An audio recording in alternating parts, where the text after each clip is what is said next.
Obviously, it was a rough start, going down one goal, but we stuck with it. We kept going, we kept pushing, and resiliency was a big part of our preseason. So I felt like that happened today, so it was good. The moment of the goal, describe it as far as everything that was going through, as far as the emotions. Yeah, it's a crazy feeling. You can't describe it, but being there with my guys, with the fans, it doesn't get better than that. Well, we're live. Welcome to another edition of the Afterburn Soccer Show. It's official now. We're out of preseason mode, and now we're in the midst of the season as FC Dallas action got underway last Saturday night, and so we're here to talk about it. Thanks for following along, for sharing the stream, for subscribing to the pod. My name is Nathan. You can follow me at Nathan J. Hill, and with me tonight is our good friend Jose. You can follow him at El Chico. What's up, everybody? Cremona.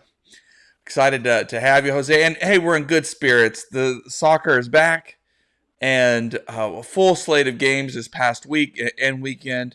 But the big news is that FC Dallas comes from behind to defeat the visiting team, San Jose.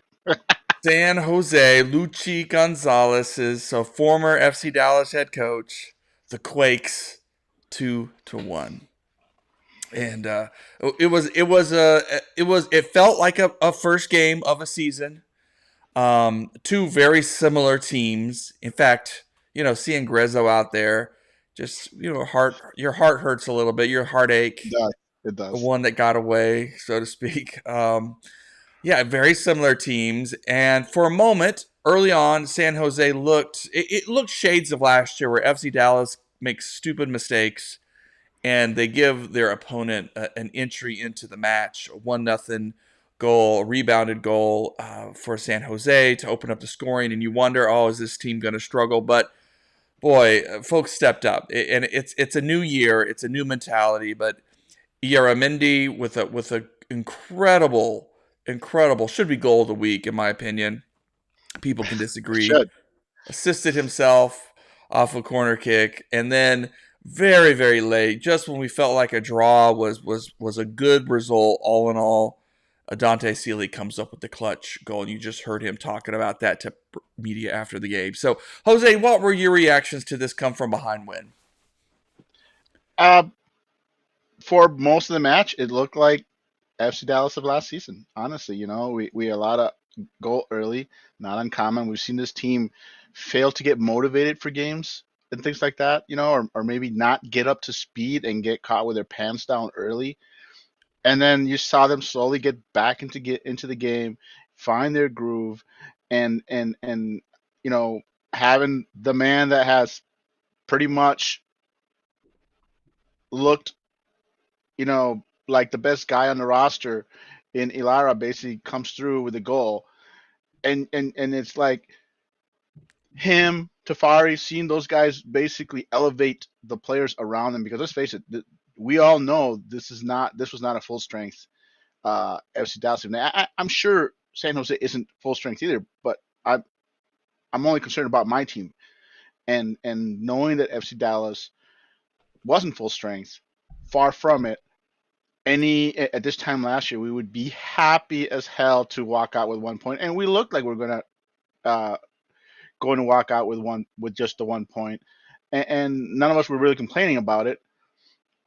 But here's the thing: last year, this team failed to find an answer, failed to find a way to turn a draw into a win, and to see that at the death goal from Dante Sealy, the guy who has shown flashes throughout the preseason, and we were like, is it just smoke? He was looking like he was struggling there for many parts of the game, but he's just showing that it's not smoke. He's got something. He's not polished, but my God, having players that can turn a draw to a win, that's what this team lacked last season, and this is a good sign. It's a good omen for this team going forward. Yeah, I mean, I think that's the big storyline. I do think like that we looked good for the points. I think not that San Jose looked terrible. I mean, San Jose looked very formidable as well. A very good approach in how they they approached this game and pushed FC Dallas. But yeah, last season, if we're starting Herbert in delay, it was because he was the next man up. He was the only person healthy who could play, in a position at points in that season, and you were just hoping for anything.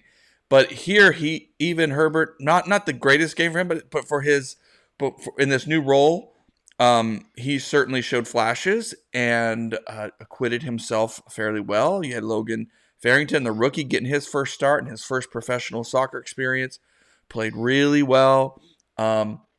You had the team step up. Basically in a new formation, in a really competitive. It's not preseason anymore, without some of your best players, and they got the job done. And last season there were plenty of drop points because we lacked that extra something. And so that was, I think that's a big storyline to say, hey, this team can get things done even when Jesus is out, even when our star striker isn't here yet, even when Paxton, our midfield engine, is on the pitch. We can find a way to get things done. So I agree with you on that. What was your take, Jose, on Farrington and on this first start for him?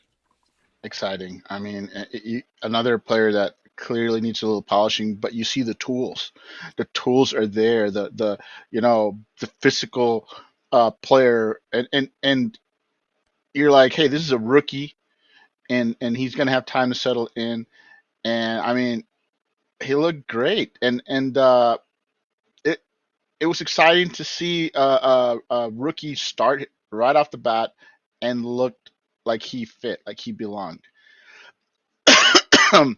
um, I also want to say, add to that this match kind of saw Nico do something that he hasn't really done much in Dallas, and that is embrace the youth. We've all been wondering what he's going away from the youth. He's signing veterans, and but Endeley, Sealy, Farrington, they're all young. They're all kids, man. And here they are on the first match of the week at home. I mean, of the season, and Nico is leaning on these young players, and for the most part, they made them look good. I mean, of the three, Endeley is probably the one that struggled the most, but again, I'm not gonna hold that against him or Dante or Farrington, because let's face it, it's just the tip of the iceberg. These kids will only get better with minutes. Excuse me, sorry. Yeah, no, it's still winter. We got that little stuff going around. Anyway, but yep. It is good. It's good to see from Nico, and I think some of it too is putting them in a position where they can use some of their skills, and have time to develop. Because it doesn't mean, I think Herbert in delay, for example, is he's certainly spent some time with North Texas in that right back, that wing back position.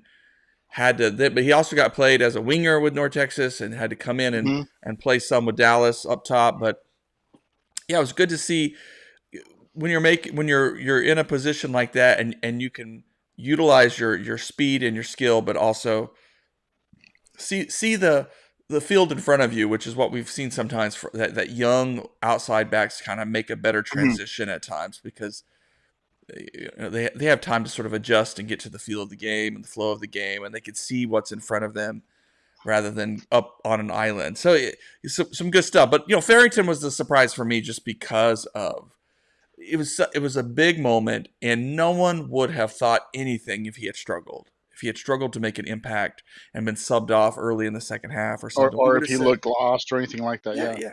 Because it's like, man, he's a rookie. It's a huge jump from college to the pro level. It takes every player time to adjust, whether or not you have talent or not, and so for him to play as well as he did and be such a positive force, really exciting, and gives fans a little relief if Musa goes down or something like that, or just someone needs a break here and there. And even this coming week, when we think ahead, which we'll get to later in the show, but what if Musa's just not quite ready yet, and you want to bring him in on as a sub for this first home game? now Nico has that flexibility. If they want to be a little cautious with Musa right away, they have an option now. And well, and here's the other thing. Farrington played the entire match. I thought, yeah, he's looking good, but thinking he's a rookie, they're going to sub him out, and they didn't. They brought in uh, Ansa, and then I believe they had him drop off and be the secondary striker, and he looked good. And to his credit, in his brief stint, Ansa looked good, and maybe that's just a good sign for a guy who we've all been critical of, an answer coming off, and in what, like 6-7 minutes of playing time, he looks solid. He looks. If you can turn that guy into a solid guy off the bench that can give you a good 10-15 minutes, then I can live with that, especially Mhm. since he's clearly behind Farrington at the moment.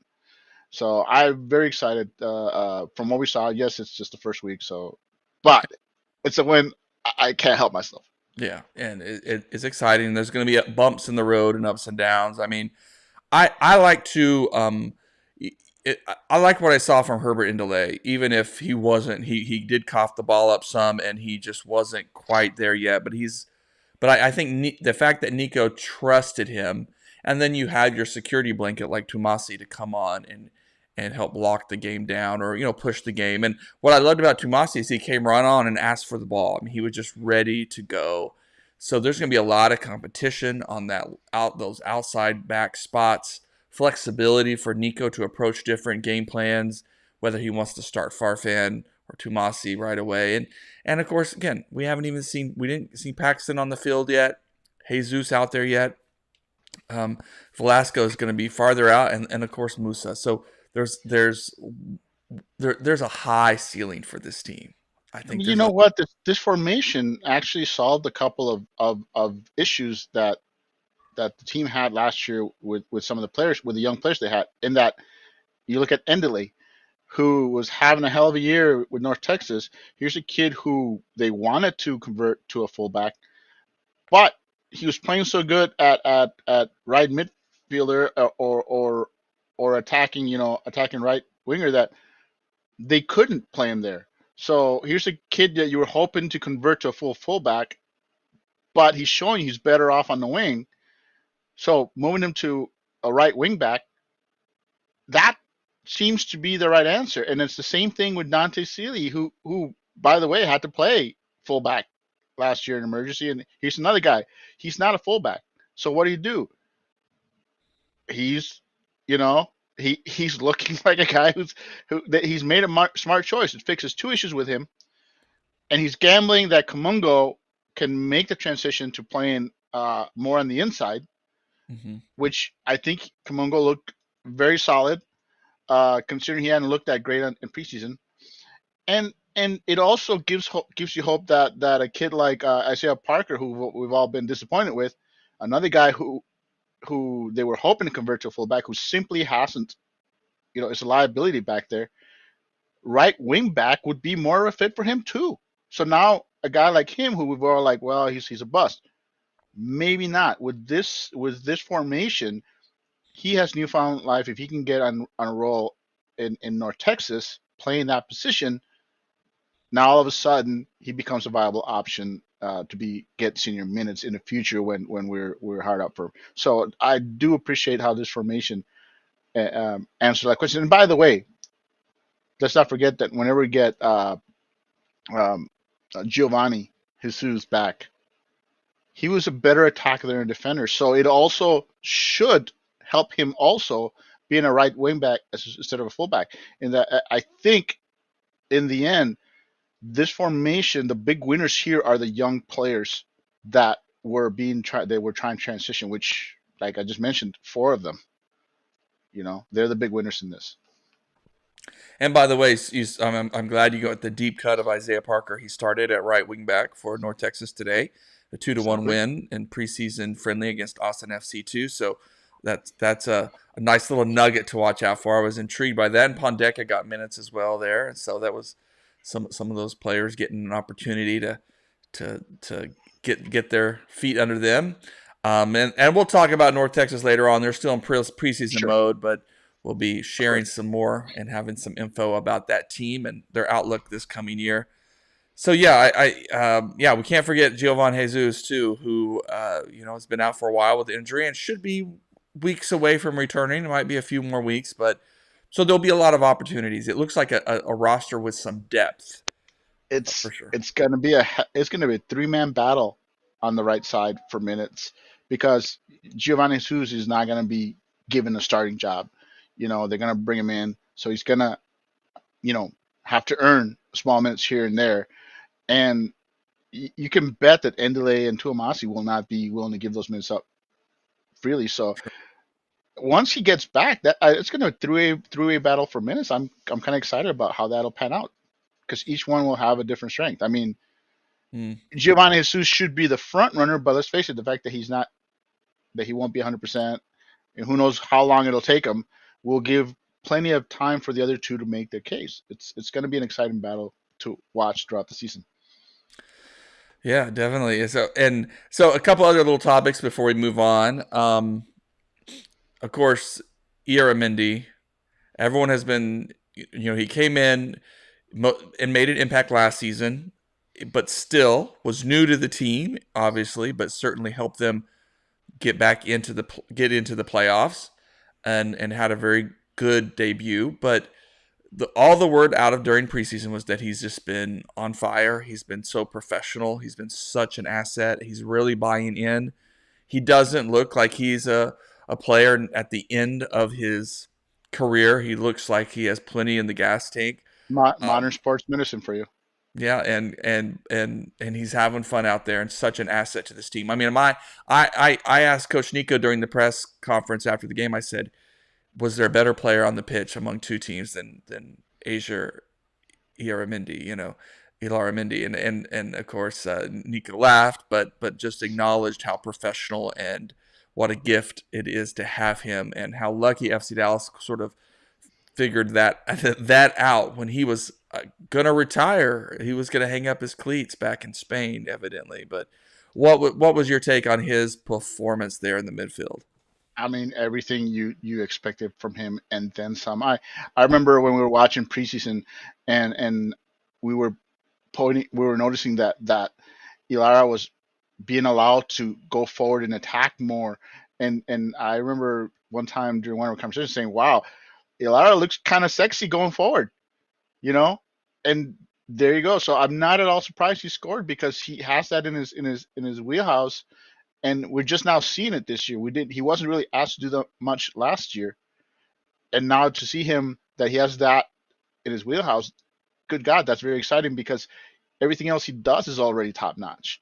A true professional, a man who takes good care of his body, and what is he, 33? I mean, he looks like he's got several years left in him, and he has the potential to be. We already think he's a great signing. He could be one of the best signings, potential. I'm just showing from what I'm going off of. It's like he was amazing last year, and he looks like he stepped it up. Like he's like, oh, that's not even my level. I have another level, so it's kind of exciting to see him out there doing stuff Mm-hmm. that at delivering. I think him and Tuamasi are the two guys that elevated the other players around him when they fell behind first. Going down a goal so early. You don't want to see the team get deflated, and I think him and Tuamasi are two of the guys that sort of elevated everyone around them and kept everybody cool, and you love to see it. What about the 3-man back line? Do you think that is the number one? That's Ibiaga, that's Tafari, and Junka. Is that the number one lineup going forward for Dallas? Do I you think it think? is. Okay. I think it is, and I'll say it right now. I mean, let's face it. Yes, they allowed a goal in the first 6 minutes, and everybody's just crapping on this person. But let's not forget that there was still 90 minutes to play, and for the remainder of the minutes, they kept a clean sheet. And I think that's a I think that's this team for under Nico has been a solid defensive team, but not an elite defensive team. They are prone to making mistakes and allowing a goal here or a goal there. And yes, Paz has had to bail the team out, and he had 4 saves. So you could arguably say he's done it again. But that's this defense. This defense is a solid defense, not not a not a not an elite defense, but a defense that's going to keep you in games. And let's face it, if Musa comes in and him and Jesus click and the offense starts, let's not forget they put up 21 shots. Uh, I, I want to say somebody else pointed out to me that I think I made it right on Twitter that that's the highest, that's tops the highest amount of shots they had last year, and Yeah. that's without your two best strikers out there. So if you're telling me FC Dallas is suddenly going to be, you know, averaging twice as many shots as last year, I don't allowing a goal here and there isn't going to be as hurtful as it was last year. The attack is what slowed this team down last year, not the defense. The defense isn't perfect, but it's rock solid, and I think and Hunqua is transitioning to a full time center back, so I don't have a problem with him struggling here and there, and I hope that Nico sticks with the three and doesn't do this rotating stuff that he did last year, which I truly believe hurt the team a little. Uh, give these guys a chance to gel, and you'll see the communication improve as it goes. And Junko, what a story. I mean, we talked about last year. He was sort of a late signing, a depth signing, and he became a really helpful piece in a variety of positions. But we also saw his usefulness on Saturday from the corner kicks, since we really need options there that will help make this team deadly. And so that adds a whole wrinkle to him. I do think if there's a position as these green cards settle in, where Siki is away getting his green card, who else is? Velasco's getting his green card. Velasco's getting his green card. Martin Velasco getting his Paz green card. got Yeah. his green. So there may be room for them to look at a loan, to look at another player. And maybe they will look for that center back who can play on the left, or something who can really help fill out that back three. And hey, I'll love it. I'll take it. But I was very satisfied. I think you saw the jitters from a first MLS game. Both teams weren't at their best, and so that's where things are. But Dallas found a way, and they grew into the game. So, really good stuff. And I know the preseason's over, but I always think of the first month and a half after the preseason as sort of an extension of the preseason. Like, teams still aren't, in season mode. They're not, so they're still technically, sure, they're they're set with their 11, but they're still gelling to some extent. And you still have players coming back from injuries and stuff like that. And we saw this last year too. Last year, the team was very clunky at the beginning of the year, and so expected. This was a solid performance, and we hope we carry it. But don't be surprised if the team has some clunkers going forward, because it just feels like it's no longer preseason, but it's like I like to call it a late preseason. They're still tweaking things. They're still finalizing things, and not just them. Everybody across the league is. Yeah, really good stuff. Well, let's go ahead and start shifting our attention to what's coming up, which is FC Dallas is back at home on Saturday against Montreal, who have a new head coach, I believe, and looked to also be mirroring a sort of Columbus Crew style. And because their former head coach left Montreal to go to the Crew and led the Crew to another championship last season, so hey. Why not? And so it's a Montreal team that can be very dangerous and looked very good in their opening game and of the season. So it'll be an interesting challenge. But didn't they lose? Did they lose or did they draw? Let me check. I think they played well. They drew. I think they drew. no, let's see. I'm Yeah, yeah, they they drew. they They got a draw. Orlando. Yeah. Um, and so I believe it was in Orlando, if I'm correct. Yes, and so kind of a disappointing game there for uh, for Pareja and an Orlando team that looks to be really stacked this year. It could be a really good year. So I think Montreal made their life difficult. So a draw is not out of the question here. It's a But solid result for them on the road, but at the same time, they were on the road, and now they got to travel again. So you're gonna have a team that's be playing on some weary legs. That's no joke. Traveling to Orlando, then having to travel to Dallas. That's one thing that people forget about this league is the travel times are long. They're draining, and it's not like you pack yourself up and just going to the state over or to the city an hour or two away. This is some long trips, and it wears on these teams, and it's why it's tough to win on the road. I believe the record I saw was 7-1-4 or 7-1-5 was the record of the home teams. The opening week, mhm. and with only one loss, and you know who that one loss was. One of our in-state rivals, I guess. Whatever in-state rivals. But yeah, I mean, this early in the season with like I said, all the teams still trying to get their act together. Being at home is a massive advantage, more so at this time of the year, I believe. Uh, and it helps you overcome some of those issues that you have. Like we will get some players back, but let's not pretend like they're gonna play a full 90 minutes. We may get Jesus, Paxton back, but they're probably gonna be coming off the bench. You know, uh, Nico is very conservative, and I'm sure he's not gonna want to start these guys. I'm sure they're gonna demand to start, but the smart play is bringing them off the bench. I doubt we get to see Musa. Um, uh, like I said, Nico's very conservative, and this is good. After the performance the team had, I'm looking forward to see what Montreal has to offer against them because I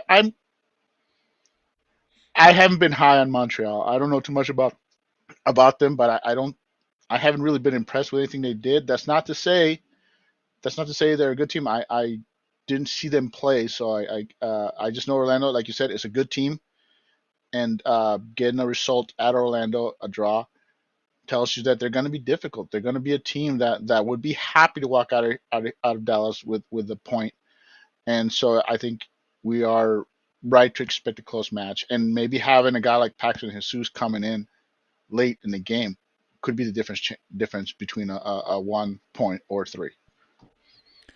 Well, you were saying something before the show, Jose. That I think also as we look ahead, you said as you look at the upcoming schedule. Yes, do yourself a favor and look up the upcoming schedule for FC Dallas next 6-7 weeks, and look at these opponents. So you got Montreal here, then you go to Red Bull, you got Vancouver coming here, you go to Austin, then uh, at St. Louis before finally Seattle I think comes to town.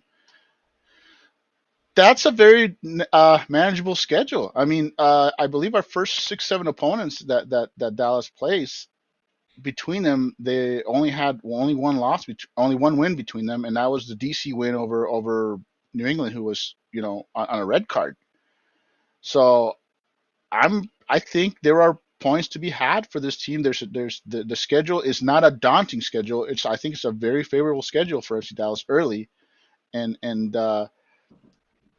there's a chance for this team to start out hot, but it starts with this next week. Get the 3 points against Montreal, handle your business at home. And I'm just saying our road opponents aren't formidable. St. Louis is probably going to go through the sophomore slump, and Austin is struggling right now. Those are two of your three road games, and of course you got New York Red Bull, who I don't honestly believe are that formidable at home. So, and I'm not saying we're going to beat all these teams, but I'm just saying I think Dallas can get points on the road, and I like the schedule early on. I think it's a favorable schedule for this team. It's not like, oh my God, we got to play Seattle or an LAFC and Columbus, you know, in the first couple of weeks. We play teams that are at FC Dallas level or below, and I think Dallas can has a favorable schedule, and that's just my opinion. That's my take.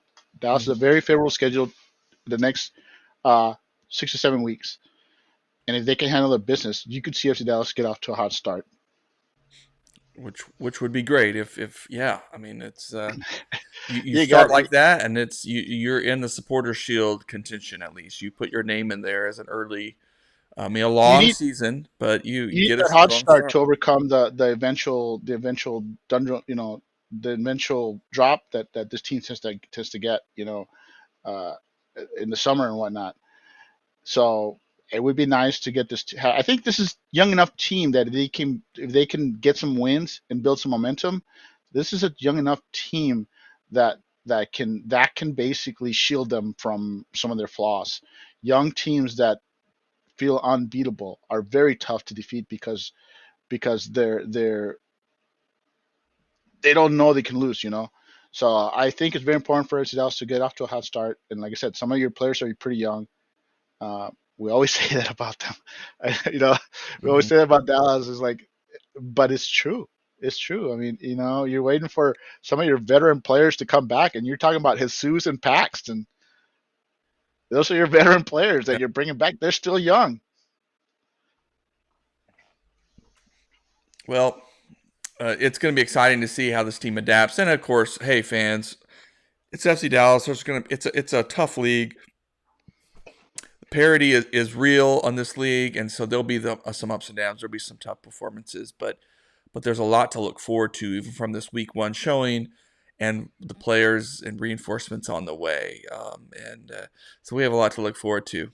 I'm excited. I'm excited too about North Texas this year to see how they adapt to this new system and give some guys minutes to adjust and a preview of what could be to come for this team as well. I just want to add one more thing. When you asked me about the back line, I neglected to mention the reason why I was happy with the back line. And it comes down to one man, and that's Tafari. He looks like that anchor. He looks like he's also raised his game to another level. He looks like a guy you should never, ever, ever, ever take out of the starting lineup. He he simply looks like the natural, like, you know, we miss Hedges when he left. He's a legend, and now he looks like the heir apparent. He looks like the guy that is going to keep the players around him performing to a level and making sure that it doesn't turn into, you know, a dumpster fire, you know. So that's why I'm excited about the back line. It's because of Tafari. He looks like the guy that can anchor that back line and keep us in games. Mm. Well, good stuff. Well, I think this is a good stopping point. I know you got some lasagna to enjoy. Well, it's not. It's for tomorrow. I made it Oh, too okay. All late to right. eat All it. right. Well, I didn't. But yes, It, I got this big giant pan of homemade lasagna that that'll be good. smells wonderful, but I can't have it. Well, good. When we're back, and we are just for folks watching and listening in even later, we're going to be working on some guests to come in, just like we had Armand for our little preseason show, and just some folks from the FC Dallas community and talking and sharing. And of course, we'll also be looking at some interviews and other content from players and staff, and just to get an insight to how this team is progressing this year and their goals and this is the stories. And there's a lot of really interesting stories. I mean, North Texas signed another walk on, so you know it sounds like a really intriguing player, and we'll get a chance to see if he's another in this line of Kamungo and I didn't walk-ons. hear who they signed. Was that the British kid that they signed? No, and you know I didn't. Oh, you know what? I'm right here on the webpage. Interesting guy. Yeah, look him up. Leo Londe Jr. He Oh is yeah, no. I think he was with the team last year. Believe it or not, okay. Londe. I I think he. Well, I knew about him, so I think he was already signed.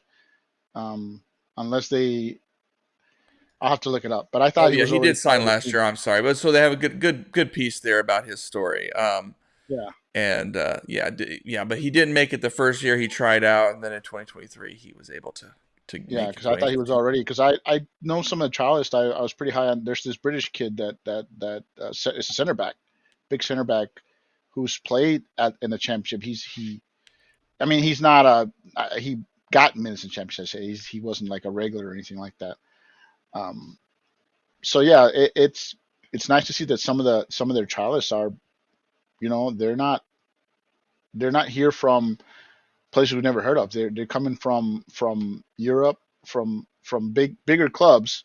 Maybe they couldn't make it there, but they're here trying to earn a second chance. And North Texas is a great stepping stone towards Dallas. So I think the fact that North Texas has shown a willingness to sign players that are trialists, and people are seeing those trialists get chances with the senior team, it becomes a very inviting place for someone who's trying to break in and say, hey, we've got all these teams, MLS Next teams that we can go try out for, but we know that if we perform with North Texas, they're willing to give us a shot at the senior team. So I think it raises the profile of the trials that we're getting here. Well, good stuff. Well, it's exciting, a lot to look forward to, and of course, thanks everybody for joining us. Thanks for joining us, guys. Thanks, RT. All right, we'll be seeing you, of course, and of course, like and subscribe, share the podcast. Of course, follow us on afterburn.soccer and on Twitter, and we'll do our best to keep everybody up to date. The big news, of course, is that Musa has landed. So, hey, it's going to be another exciting week for FC Dallas. See y'all.